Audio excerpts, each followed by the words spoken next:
ในผืนป่าโบราณที่ห้อมล้อมด้วยหมอกควันแห่งเวทมนต์จอมหอกเนามายาผู้พิทักษ์ลี้ลับได้ยืนหยัดอย่างมั่นคงร่างของเขาพลิ้วไหวราวกับสายลมกระแสพลังงานลึกลับเต้นระริกอยู่รอบกายหอกคู่กายที่ส่องประกายสีฟ้าทรามจับต้องได้ยากนักสะท้อนแสงจันทร์ยามราตรีผิวพรรณของเขาซีดจางประหนึ่งเงามืดที่พร้อมจะสลายไปในอากาศแต่ดวงตาของเขากลับเต็มไปด้วยความมุ่งมั่นอันไร้ขอบเขตเขาเฝ้าระวังภัยร้ายที่อาจคืบคลานเข้ามาสู่ผืนป่าศักดิ์สิทธิ์แห่งนี้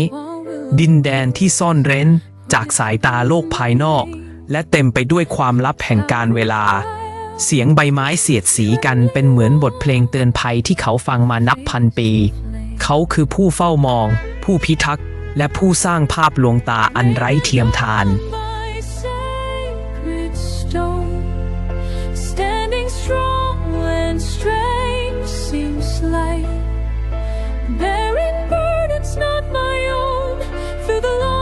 Lonesome night,